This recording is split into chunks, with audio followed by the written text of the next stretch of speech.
West Coast Cookbook and Speakeasy with Chef Justice Putnam. Netrootsradio.com.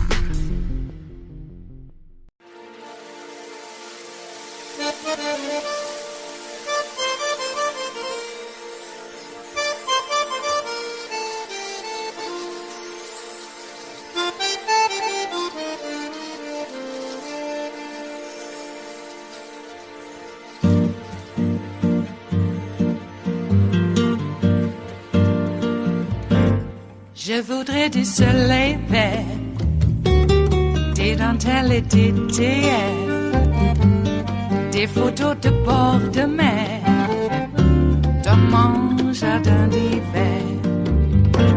Je voudrais de la lumière, comme en Nouvelle-Angleterre. Je veux changer d'atmosphère, dans mon jardin d'hiver. Ma fleur sous la pluie de novembre, tes mains qui courent, je n'en peux plus de t'attendre. Les années passent, il est long, là je tombe. Nul ne peut nous entendre. Je voudrais du Fred Astaire, revoir un latte. I want to start with the events of January 6th. The U.S. Capitol was attacked for the first time in more than 200 years by our fellow Americans. How will the events of that day inform your approach to your new role as Homeland Security Secretary? Anna, let me start on a personal note, if I may. My parents brought my sister and me to this country to enjoy the freedoms of our country, to have the opportunities that a democracy presented. The Capitol represents one of the pillars of our democracy, and to see the insurrection, to see the horrific acts of January 6th were not only personally devastating, but a commitment created in me, a commitment to redouble our efforts to fight hate and to fight one of the greatest threats that we face currently on our homeland, which is the threat of domestic terrorism. I want to dig into that specifically because DHS put out a bulletin just last week warning of a heightened threat of violent domestic extremism. How imminent is this threat, and what is your plan to address it? Anna, the threat is persistent. It was exemplified, it was illustrated horrifically by the events of January 6th. The threat of domestic terrorism preceded that terrible day, and it persists to this day. What we in the Department of Homeland Security do is we gather intelligence, we gather information, we share that with our state, local, tribal, and territorial partners as we collectively, in an all-of-government effort, not just the federal government, but all of government across the country, combat hate and the violence that accompanies it. What is the biggest challenge in trying to combat this threat?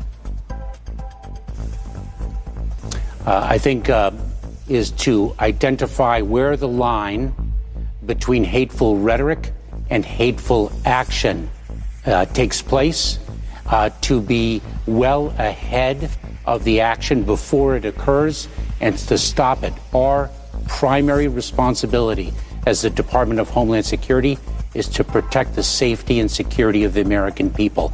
And that means taking preventive actions before they occur, of course.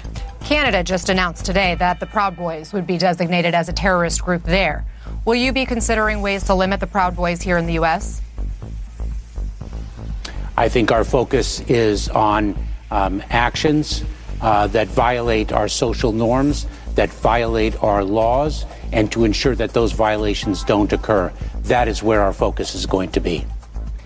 I want to turn to the topic of immigration because this is an issue that must be personal to you. As you mentioned at the top, your mom's family fled the Nazis during the Holocaust and settled in Cuba, where you were born, before, of course, your family immigrated to the U.S. What does it mean to be the first Latino, the first immigrant to helm the Department of Homeland Security?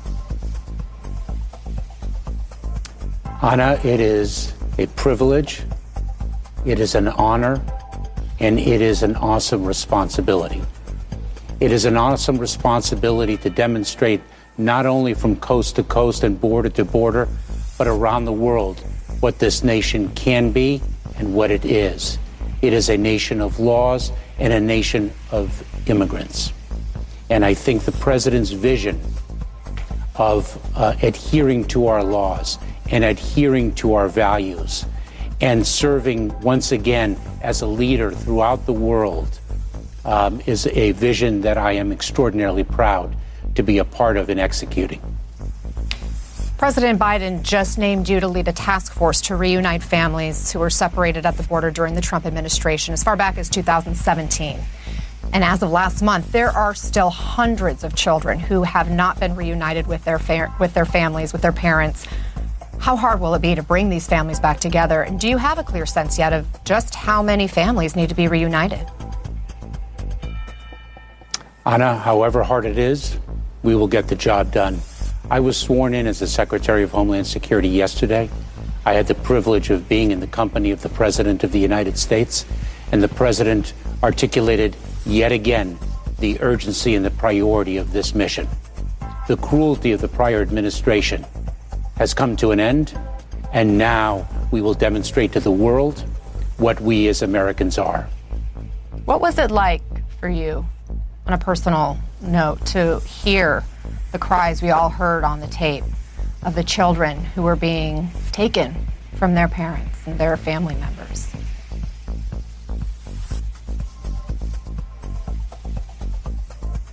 Anna, I am a father. I am a husband. I am a son. I am a brother. I have not heard before a pain as acute and heartbreaking as that. And it is our commitment to make sure that pain is not felt again. President Biden has also launched a review of Trump immigration initiatives, including that Remain in Mexico policy. We've been speaking with immigrant advocates who say they don't have answers for their clients who are stuck in limbo at the border. When will those people trapped in life or death situations in some cases get answers? We, Anna, are addressing that with due urgency as well. The president has articulated clearly that the policy will come to an end, and we are tasked with the obligation of operationalizing effectively, intelligently, and carefully the end to that policy. And we are looking at that. As recently as earlier today, I myself was involved in those discussions. The urgency of that also cannot be overstated. You use the word empathy. President Biden says it's time to reestablish America's reputation as a haven for people in need. How do you make sure you're doing that, but not unintentionally giving a green light to migrants attempting to cross the border illegally? Because there was a huge surge at the southern border when you were Deputy DHS Secretary under President Obama. Anna, this returns to the core principle that I articulated earlier, which is we are a nation of laws and we are a nation of immigrants. We used to lead the world in our stature as a country of refuge, and we will once again lead the world in that regard. We have asylum laws that provide humanitarian relief. Those who qualify under those laws are entitled to the relief that we extend. Those who do not will not be able to remain in our country. And we can effectively implement both responsibilities and both opportunities to be both a nation of laws and a nation of immigrants. That's our core and fundamental obligation. One of the biggest threats facing everyday Americans today is the pandemic. You oversee FEMA, which is supporting vaccination sites right now, providing financial assistance and federal supplies to state and local governments. What does that effort look like? And what more can FEMA and DHS do to increase the number of people getting vaccinated?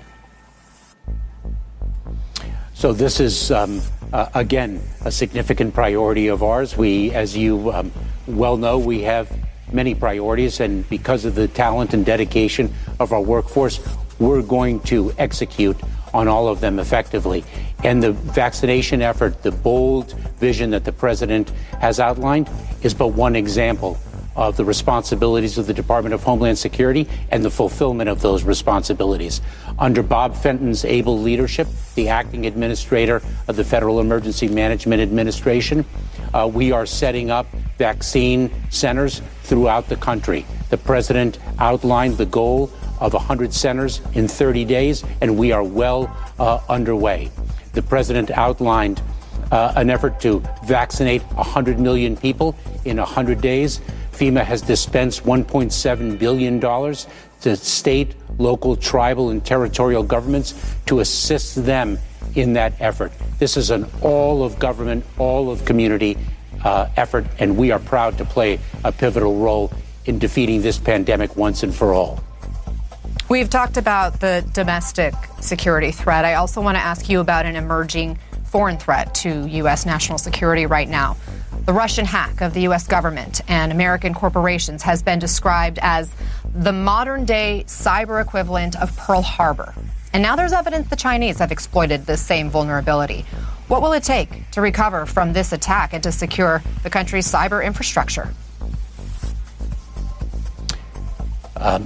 Anna, there is no better catalyst, regrettably, for swift and decisive and bold action than an adverse event, which the SolarWinds hack, the very sophisticated cyber attack that you referenced, is. And we, as a government, working with Congress, are taking a look at what additional funding can be provided to enhance the security and safety of our federal infrastructure and our federal information systems, and to work with the private sector in a public-private partnership to strengthen the cyber hygiene of critical infrastructure throughout the United States of America.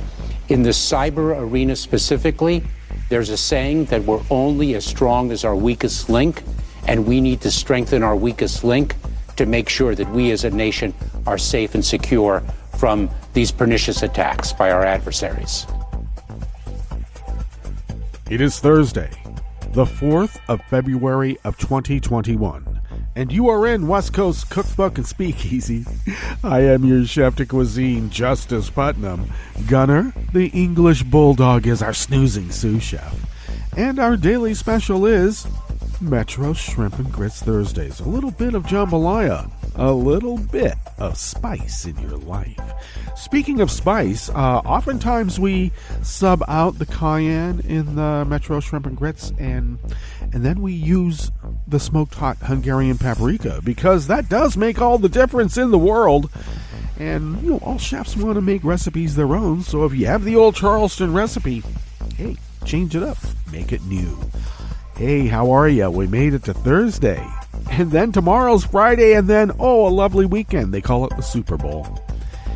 Now people aren't so much concerned about wife beating on the Super Bowl. People are more concerned about everybody catching COVID with their big Super Bowl COVID spreading parties. Times change. Hey, stay with your own family unit that you've been with. Avoid people from outside coming in, and avoid going out in crowds. Now, if you're out in crowds, 6 feet or more is always good. Stay in the outside air. That's always better. You have a little bit of time inside to be around people that you don't know. Especially, but maybe that 6 feet should go to 10 feet. And even then, it doesn't matter, because eventually it's going to be, it being the room, will be saturated. So don't stay in too long. Try to get some cross ventilation. That's another key. All right, you don't know what cross ventilation is? Open up a window low and then open up a window high. Please. It's hydraulics. That always helps. Okay? Keep the air moving. And it's Super Bowl weekend. It just seems a little different. When I was younger, and when I mean younger, like in my 20s, we used to have really fun, big old weekend-long Super Bowl parties. Yeah, it was almost a religious gathering, almost, without the prayers. I think some people were saying prayers because there were some gamblers in the mix, even though gambling's a sin. All right, well, I actually think they shouldn't have a sports book. But that's just me. I'm a romantic. I just think that betting on sports is, more than a sin. It should be illegal. Should be. But here we are, living in corrupt times, and gambling just seems like, such a small little thing. Yeah, very small. So we have this great weekend coming up. Because the weekend's coming up and things are getting a little bit more sleepy, where we can almost use them as a rest period like in the old days, even though it's Super Bowl weekend. We now have an organizing resolution in place. Mitch McConnell and Schumer came together and have an agreement to share power. Did McConnell ever approach us about a power sharing agreement? Because he sure got a lot. If there was a power sharing agreement the last time, I think probably from when Obama, came into office, sure seemed like he being McConnell, was able to obstruct a lot, even though we had all three branches of government at the time. Then it only got worse when he was able to, you'll need 60 votes for this. I'm the Grim Reaper. Great. Get rid of the filibuster. How about keeping the filibuster, but you have to talk. You have to actually stand there. Maybe, I don't know, get a catheter and a urinary bag to pee in if you're going to be up there that long. 30 hours. Come on, minimum. Do it. Then we can keep the filibuster. Otherwise, what's the use? You can't just impose it. We're going to filibuster now. And then not stand up for 30 hours. You got to back it up. That's not how they play. Nah. If they can't win the game the way the game's played, they will change the rules.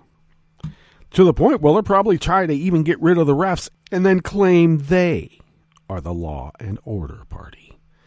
Nope, they're the Grand Q party now. The GQP. They've embraced it. That greenhouse effect has really been quite something to behold. Yeah. The face of the Republicans is now Marjorie Taylor Greene. I don't think. No, that's not the face. It is the whole soul and being of the Republicans. They are the GQP. And that's how they should be referred to from now on. Q from California. Q from Georgia. Q from Texas. Etc., etc., etc. That's who they want to be. They are an insurgent party bent on the violent overthrow of our government. Their stated mission is to violently remove Democratic candidates and members from government and take over all levers of said government. But they were supposed to respect their First Amendment rights. Not when you're yelling fire in a crowded theater. And the crowded theater happens to be a bunch of your friends, and the next thing you know, you're trying to kidnap the projectionist. And the money box. Where will it stop? They are a minority party. And when I say minority, I mean by sheer numbers.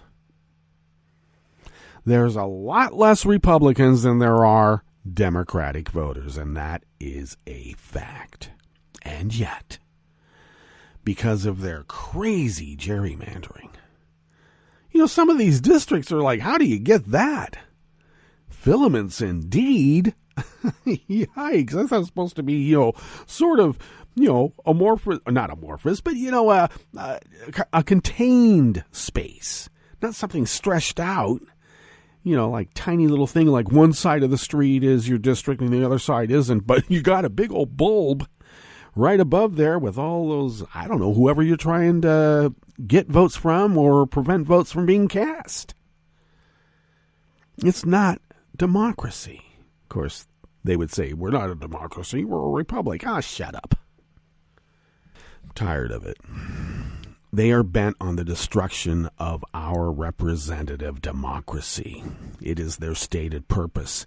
They will do it violently, and they have attempted to do so. And we're going to try to get this Marjorie Taylor Greene off some committee assignment. She shouldn't even be in the House, period, and neither should Squeaky Burbert, and neither should, Ron Johnson. How is it that a traitor who went to Russia to party on the 4th of July, how is it that that person isn't censored at least? There is a new sheriff in town. And all those embedded crooks that Trump put into all levers of said government are being removed. They're being purged. We're not going to get into the story today. I'll look into it. But there's at least one or a few who are suing. You can't sue us. We're civil servants. We got put into this position specifically because it's a civil service, and you can't get rid of us because we're civil service, and we're here to gum up the works for you because we're embedded monkey wrenchers. We're embedded monkey wrenchers. You can't work there when you're a political appointee, just happens to be put into the civil service to be a monkey wrencher. Sorry, that's not how the system works, and you're out. And I have to say the executive orders have been flying, and the reconciliation is going to be a major part of the strategy to be able to get anything done, and they're going to wail about it. And they're going to bellow how terrible it is, and we need a balanced budget now. $1.3 trillion is too much in relief after they gave $1.4 trillion in a tax break, or even more. I think it's $2.1 trillion. They're all worried about a balanced budget now.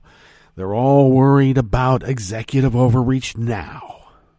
They're all worried about Joe Biden's press secretary wants to be prepared and tell the truth. What kind of press secretary is that? She doesn't even wear heels or put on a cocktail dress or make up her face. Why does she have to disrespect us? Hey, there's a new sheriff in town, okay? And his name is Joe Biden. And he's not even a sheriff. He's the president of the United States. No sheriff is the supreme law of the land. Stop saying that, okay? Yeah, he's not a new sheriff. He's the new president. Sheriffs get 56 hours max at the police academy. They don't know diddly. Okay, enough of that rant. We do have a curated show for you. We do. And why don't I tell you what's on this curated show today at Metro Shrimp and Grist Thursdays here in West Coast Cookbook and Speakeasy. Starting off, DHS Secretary Mayorkas has a plan to address domestic terrorism, and a good thing, too. On the rest of the menu, the DHS terminated an unusual agreement with Arizona that was signed in the waning days of the Trump administration meant to restrict Biden's immigration policies. Wow. Got Mayorkas confirmed, and he's going to work. Good. A 22-year-old man found dead in the Oklahoma County Detention Center is the fourth inmate to die in the problem-plagued facility this year. It's only the 4th of February, and they've had 4 die this year. And the Virginia Senate passed a death penalty abolition bill. Virginia, if you count up the history of their executions, leads the nation in deaths by the state. And it looks like it's going to pass the House and get signed right in to being a law. Unless the GQP tries to nullify it, and they will. After the break, we move to the chef's table, where the Canadian government designated the Proud Boys as a terrorist group. Why won't we? Because I don't know why.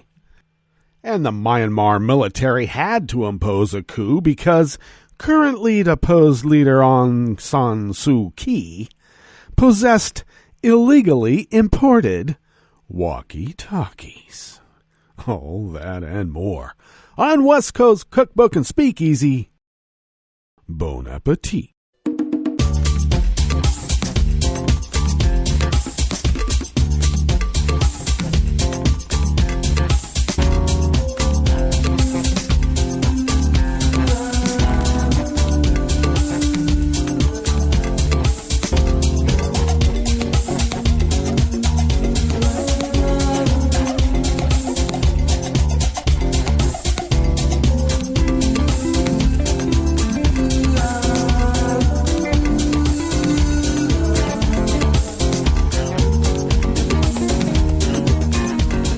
Near the bottom of our homepage at netrootsradio.com, to the right of the page is our chat room link, and the chat room's located there by the social media scroll, so take a look.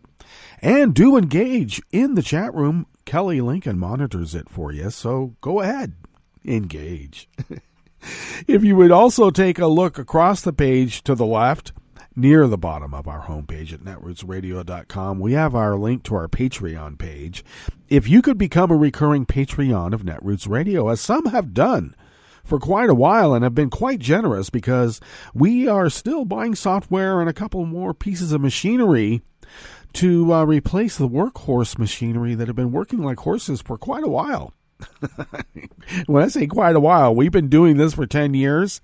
And the machinery that we have now, well, for instance, the PC still running on Windows 7. Who does that? But we've been swapping them out and getting things transferred, which actually takes some time. It does. And anyway, well, it takes time when you're also trying to run a radio station and you need the machinery to be able to run it without shutting down for an inordinate amount of time. But people's generosity has allowed us to continue with this endeavor. If you could afford an espresso-type coffee drink, for instance, and send the funds from that to us once a month, we have a track record of stretching those dollars really beyond compare. And then we pay our bills, and that allows us to fly under the radar, apparently, and continue this powerhouse of resistance as the founders originally intended so many years ago. So thank you for your generosity out there who have been generous for so long, and thank you to those of you who might be able to be generous in the future. Yeah, it's kind of like a minority report. Thank you. If you would like to follow Netroots Radio on Twitter, it's really simple. You just go to @Netroots Radio, and that's because Tom takes care of it, and Tom knows how to make it simple. I take care of me, no matter how complex that might turn out, and I am at Justice Putnam, and that's my real name, too, by the way. It wasn't made up. Well, it was made up by my parents, Mom specifically. Kind of. It's really a family name passed down. But, it was given to me, and I'm trying to live up to it. And I also post the show notes and links diary on Daily Coast about 10 minutes before showtime, and then get that linked up on social media platforms like Twitter. So follow me on Twitter and other social media platforms as well. And you know who they are. You do. Follow the show on Twitter at Cookbook West, and pick up podcasts by way of Spreaker, Stitcher, TuneIn, iHeart, YouTube, iTunes, and wherever podcasts can be found. Yeah, you'll be stubbing your toes on them. There's so many out there. Not just the cloud, but a lot in the cloud, millions. Maybe it's billions now. Who knows? Well, actually, I think that there's some countries who have shut down their internet because they're trying to take over their country, too. Funny how that works. All right, let's tuck in to this first offering here in the Bistro Cafe of West Coast Cookbook and Speakeasy. We have the chef's table, too, so save some room. Save some room in there. All right, this first offering is out of the Associated Press by Anita Snow and Ben Fox. The U.S. Department of Homeland Security has terminated an unusual agreement that Arizona's top prosecutor signed with the agency in the waning days of the Trump administration to try to restrict President Joe Biden's ability to overhaul his predecessor's immigration policies. The agency's action was revealed yesterday, Wednesday, as Arizona Attorney General Mark Brnovich, a Republican, sued to stop newly confirmed Homeland Security Secretary Alejandro Mayorkas from carrying out Biden's 100-day moratorium on deportations. A federal judge in Texas has already put it on hold. Really?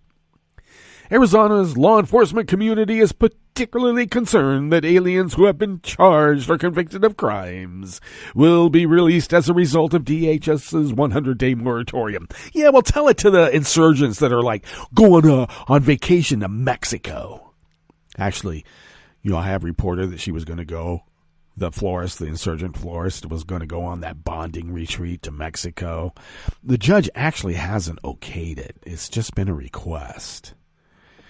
So I don't know. It's putting some pressure on the judge not to let her go, you would think, because eventually a federal judge is going to have to step in and say, what the hell? You're going to allow an insurgent to leave the country? But in this situation here, brown people have to be held because they're so scary. So scary. White people? Oh, yeah. Let a 17-year-old murderer go out and roam the streets on bail. $2 million bail.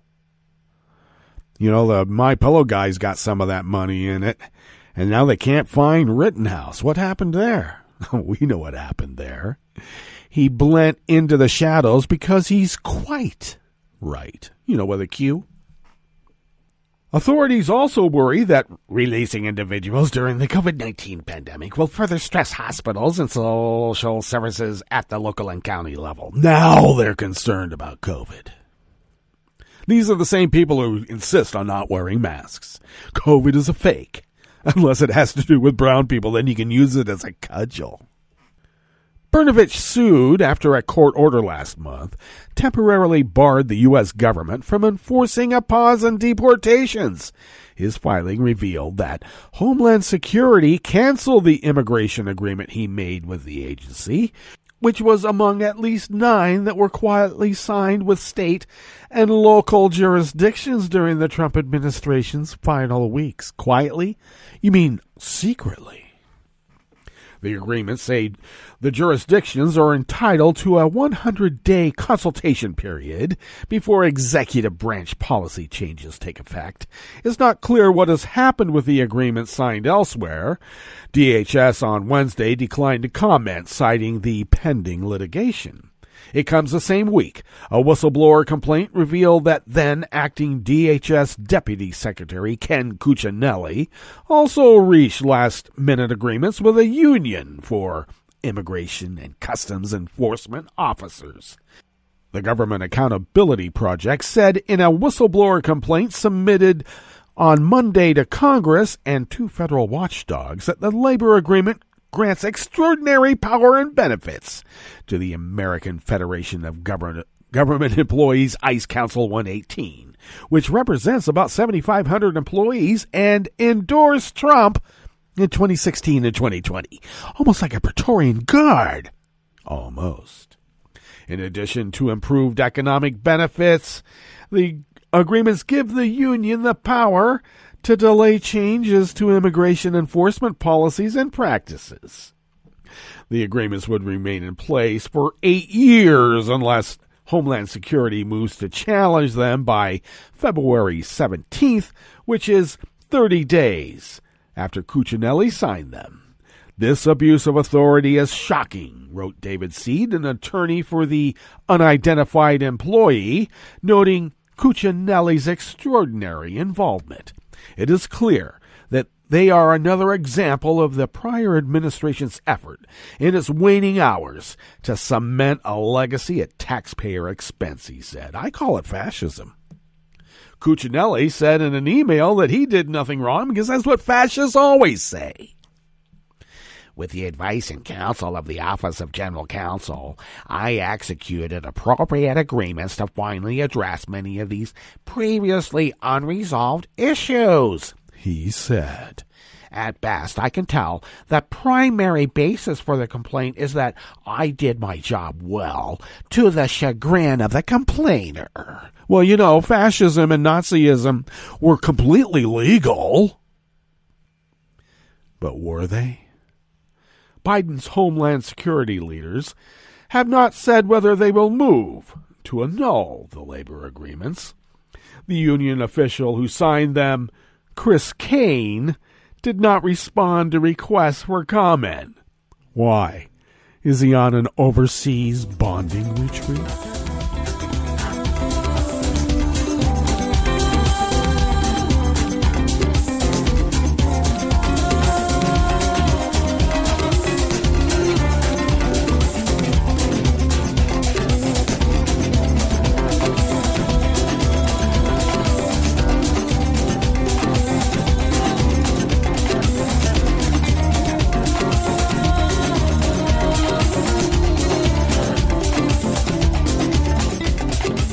Anonymous staff at the Associated Press brings us this next offering here in the Bistro Cafe, part of West Coast Cookbook and Speakeasy, Metro Shrimp and Grits Thursdays.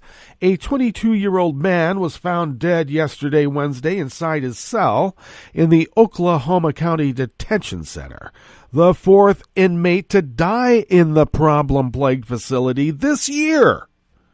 Officials at the jail in Oklahoma City said in a press release that Parker Stevens was found unresponsive in his cell and was later pronounced dead at the scene. A spokesman for the facility, Mac Mullings, said Stevens did have a cellmate inside the cell when his body was found, but, quote, at this point, there's no reason to think the cellmate was involved, end quote. No reason to believe? Okay. An internal investigation unit at the facility is looking into Stevens' death, and the state medical examiner will determine the cause of death. Stevens was being held on charges of assault and battery with a deadly weapon, manufacturing a controlled substance, and possession of drugs within 1,000 feet of a school, court records show. I guess he was making meth. Stevens is the fourth inmate to be found dead in the facility this year. Last month, a 40-year-old inmate was found beaten to death inside his cell. His cellmate has been charged with first-degree murder in the case. Foul play is not suspected in the deaths of the other men, ages 59 and 47, who died in jail custody last month. The jail has a long history of high staff turnover, overcrowding, and escapes.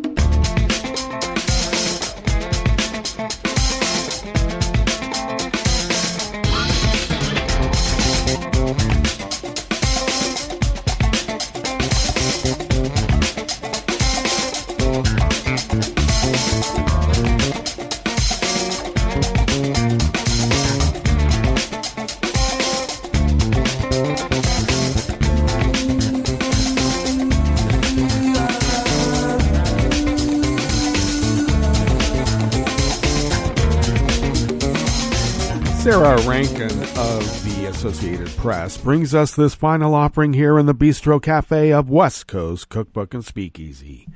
The Virginia Senate passed a bill yesterday, Wednesday, that would abolish the death penalty, a measure that, if passed into law, would mark a major policy change for a state that, over its centuries-long history, has led the nation in the number of executions it has carried out. The Democratic-controlled, not Democrat-controlled, Sarah. I'll do a little bit of editing on the fly for you. Don't worry. The Democratic-controlled chamber approved the bill in a 21-17 vote that split along party lines and was seen as a key hurdle for the measure. Maybe I shouldn't blame Sarah. We'll blame her editor. Back to the story. Advocates now expect the House version of the bill to easily clear the chamber, and Democratic Governor Ralph Northam said he supports the legislation. Wednesday's vote followed a lengthy, emotional floor debate. I cannot think of anything that is more awful, unspeakable, and wrong for a government to do than use its power to execute somebody who didn't commit the crime they're accused of. The problem with capital punishment is that once it's inflicted, you cannot take it back. It cannot be corrected, Democratic Senator Scott Suravel, the bill sponsor, said as he introduced it. Democrats raised concerns about the racial disparities in the application of the death penalty and pointed to research that shows it does not deter crime. Republicans, of course, urged a no vote on the bill, saying it would give victims' families a chance at justice and voicing concerns that people convicted of heinous crimes would be eligible for parole. Well, you just don't make them eligible for parole now, do you? Do you? GOP Senator Bill Stanley, who had initially co-patroned the measure, angrily spoke against it after Democrats a day earlier rejected attempts from Republicans to amend the bill, including changes Stanley proposed that he said would have guaranteed that people convicted of aggravated murder would never leave prison.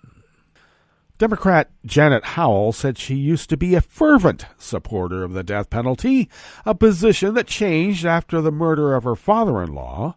She described in emotional testimony how his killing affected her family and how they found themselves in disagreement over the death penalty and the punishment her father-in-law's killer should face. I don't buy the idea that we would support the death penalty for the benefit of the victims' families. It doesn't work that way. Trust me, it doesn't work that way, she said.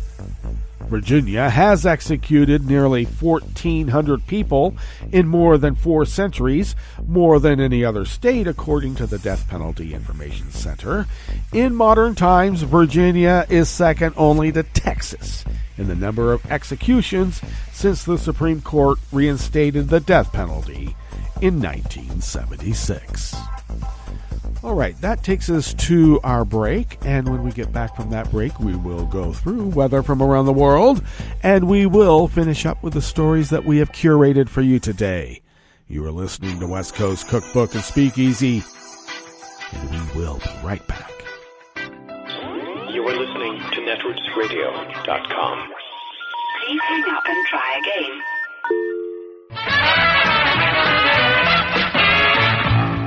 From a point at sea to the circles of your mind, a new force is at work for planetary transformation. New radio for a new Earth.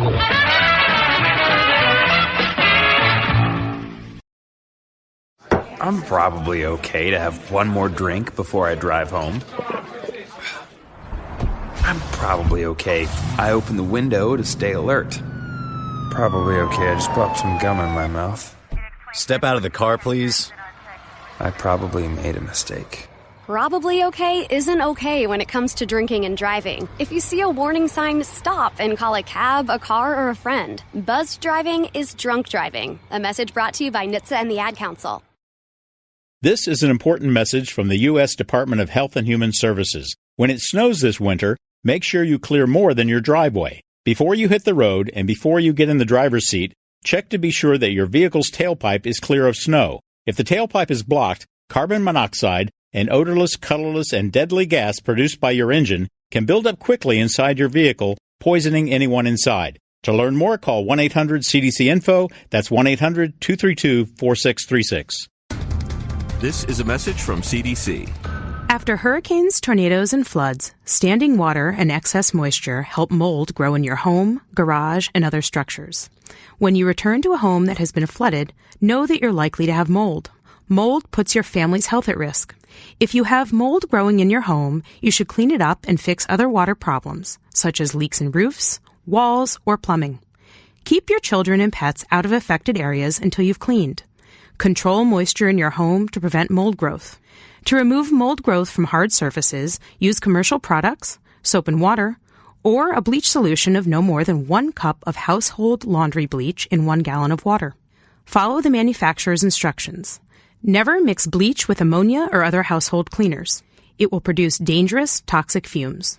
Open windows and doors to provide fresh air. For more information, visit cdc.gov or call 1-800-CDC-INFO. This program is presented by the Centers for Disease Control and Prevention. For an expectant mother, taking care of her developing baby means taking good care of herself. One way she can do this is by ensuring she gets vaccinated. If a woman is or might be pregnant during flu season, it's especially important to get her annual flu shot, preferably before the end of October. In addition, women should be vaccinated against whooping cough during the 3rd trimester of each pregnancy. Failure to get vaccinated places both mother and baby at increased risk for serious complications of these infections, including hospitalization and even death. If you're pregnant or planning to get pregnant, ask your healthcare provider when you should get your vaccines. Thank you for joining us on A Minute of Health with CDC. For the most accurate health information, visit cdc.gov or call 1-800-CDC-INFO. Hi, it's Tom. Could we humbly suggest your donation to netrootsradio.com? All we've got to run this 24-hour powerhouse of progressive resistance radio is what comes out of our own wallets. And you are our biggest donor. And it doesn't take much, $3, $5. Just go to the bottom of our netrootsradio.com page and hit our secure donate button. Heck, you can even make a recurring contribution, and you'll get a wondiferous pair of Netroots radio stickers for application to your backpack, your bumper sticker, or your banjo. Well, it's up to you which backpack you want to put it on. So donate what you'd like at the bottom of our netrootsradio.com's homepage, because you are our biggest donor. netrootsradio.com. Together, we are Resistance Radio.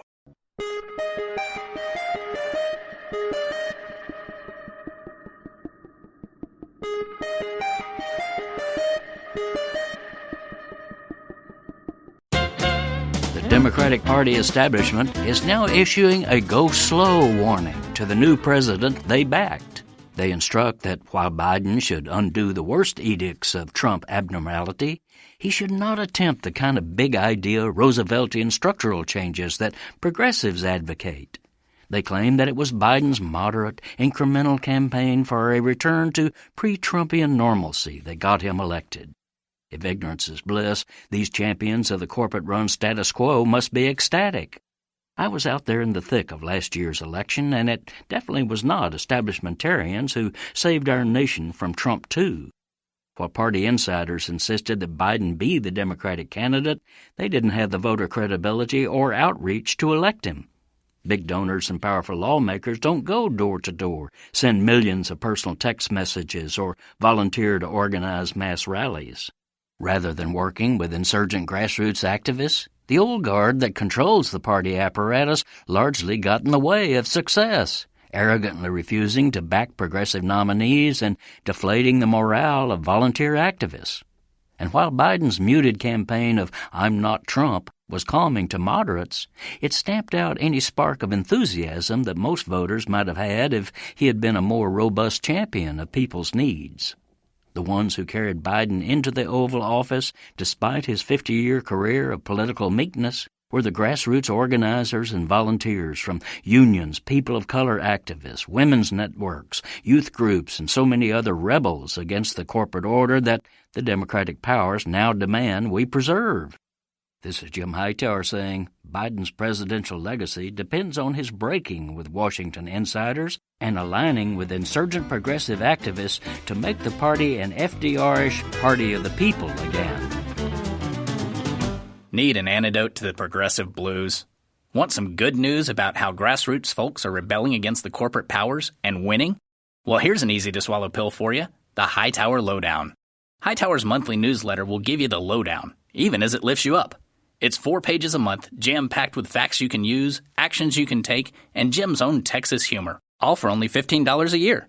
To become a lowdowner, go to hightowerlowdown.org. I'm Rick Smith, and this is Labor History in 2.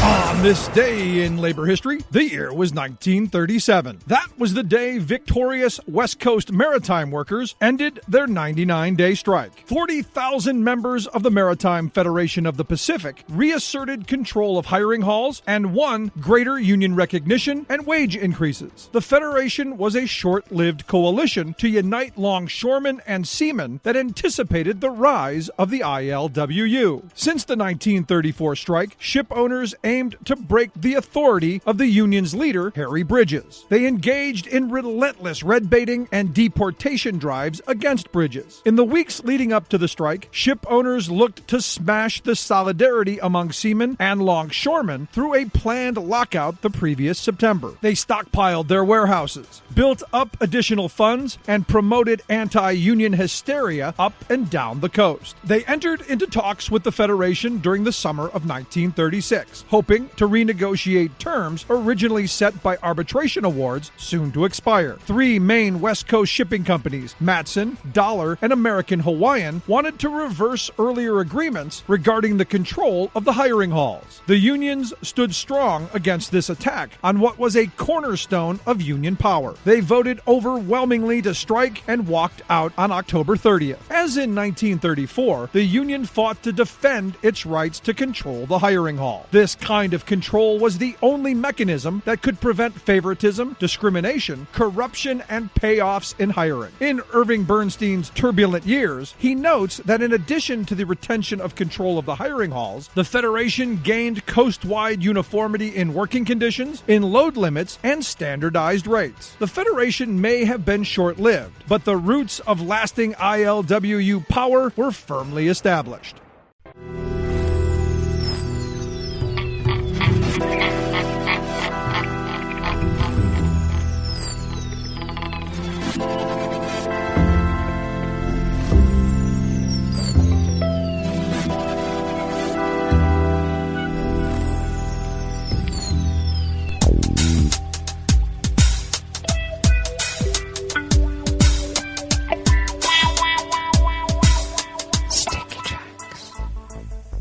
Thank you for accompanying us here to the chef's table at West Coast Cookbook and Speakeasy Metro Shrimp and Grits Thursdays. We always begin weather from around the world along the banks of the Rogue River, in the Rogue River Valley of Southern Oregon on the west coast of the continental United States of America, where it is currently 31 degrees Fahrenheit under mostly cloudy conditions, expecting a high in the upper 40s. Might get quite warm in comparison to what we've had. Let's see. Partly cloudy skies, as I mentioned. Winds will be light and variable throughout the day. Clear skies tonight with lows in the low 30s. And partly cloudy skies tomorrow. In the morning will give way to cloudy skies during the afternoon. Highs in the upper 40s, and winds will remain light and variable. We have no forecast for rain until about Monday, and then Tuesday we're going to have quite a bit coming down for several days. So we'll look forward to that. Confirmed cases of coronavirus in Jackson County in the southern part of Oregon have now spiked to 7,594. And we've added deceased remain at 104. And I do still believe those are gross undercounts. Pollen is rated at none right here in Rogue River proper. The air quality index for the region is rated as good at 31 parts per million, and the daytime UV index is a wintertime low at 2. Barometric pressure is falling at 30.47 inches. Visibility is up to 9 miles, and relative humidity is at 97%. Weather from around the world is brought to you by a crowd of crowdsourced weather stations that are crowdsources from around the world. London is 48 degrees with a rain shower. Paris is 53 and mostly cloudy. Rome is 61 and sunny in the wintertime. Kyiv is 39 and cloudy. Kabul is 39 and fair. Hong Kong is 61 and clear. Tokyo is 41 and clear. Sydney, Australia is 72 and partly cloudy. San Francisco, California is 44 and sunny. And New York is a chilly, or would you say brisk, or might you almost say freezing, 36 degrees Fahrenheit and sunny. And that is weather from around the world, brought to you by a crowd of crowdsourced weather stations that a crowd crowdsources from around the world.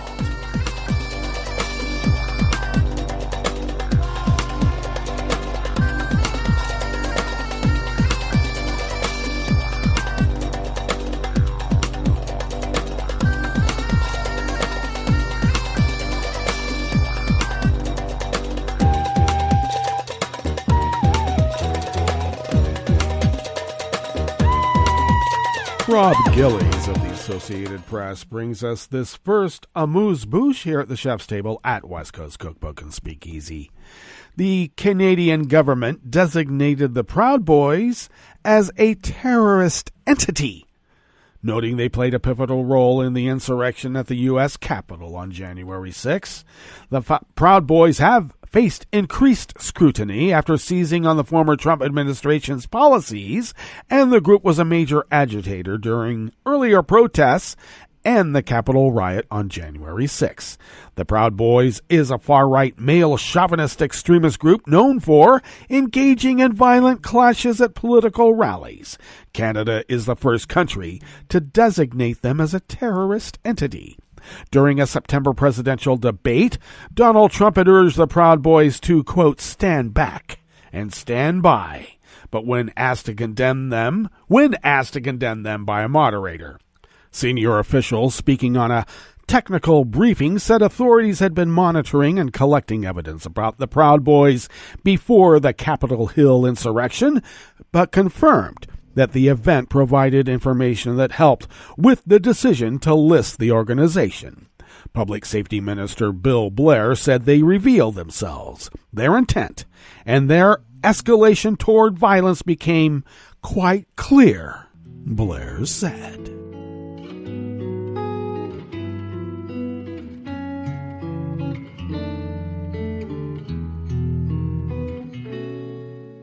Je te donne ce mon amour pour la vie entière. La promesse de me trouver à tes genoux.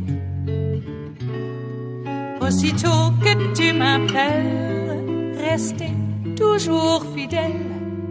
C'est tout, c'est tout.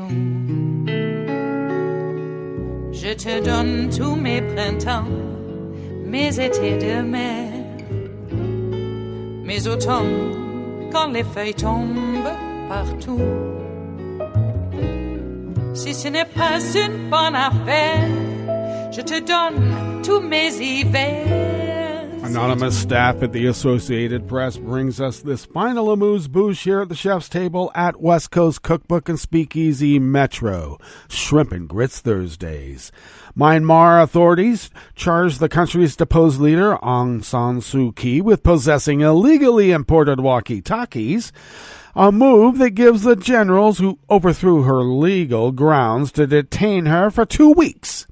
The charge came to light 2 days after Suu Kyi was placed under house arrest and appeared to be an effort to lend a legal veneer to her detention, though the generals had previously kept her and others locked up for years.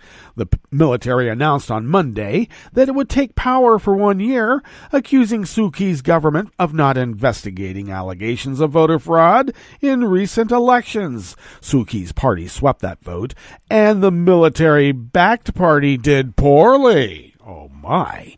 National League for Democracy spokesman Kyi To confirmed the charge against Suu Kyi that carries a maximum sentence of 3 years in prison.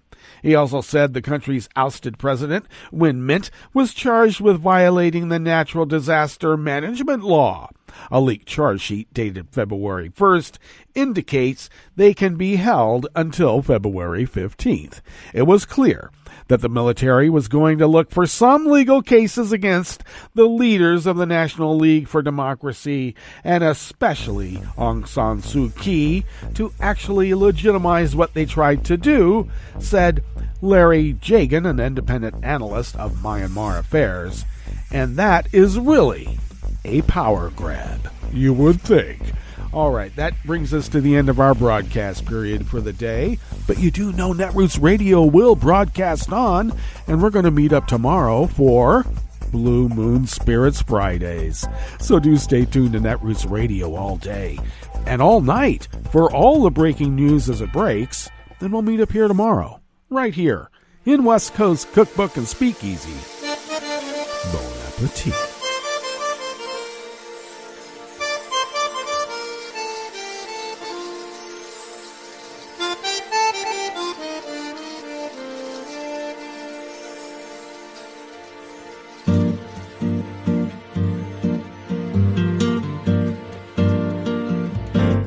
Je voudrais du soleil vert, des dentelles et des théâtres, des photos de bord de mer, dans mon jardin d'hiver.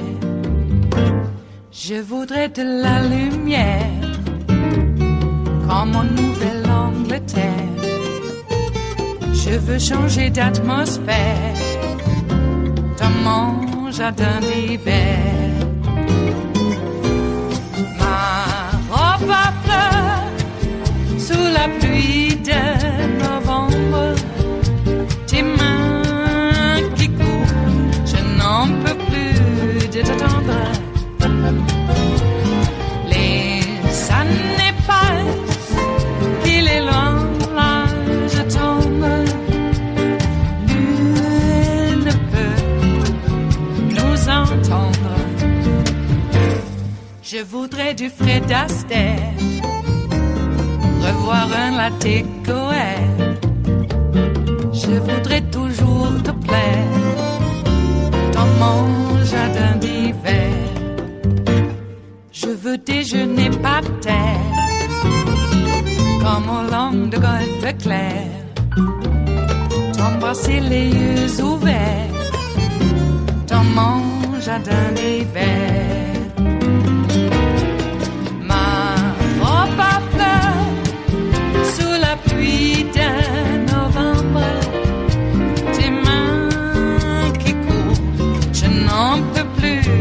Attendre. Les années passent, il est loin, là je tombe. Nul ne peut nous entendre.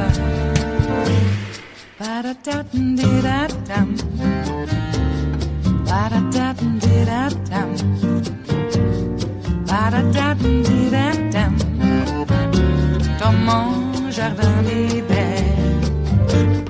Ba-da-da-dum-di-da-dum, ba-da-da-dum-di-da-dum, ba-da-da-dum-di-da-dum, dans mon jardin d'hiver, dans mon jardin d'hiver, dans mon jardin d'hiver.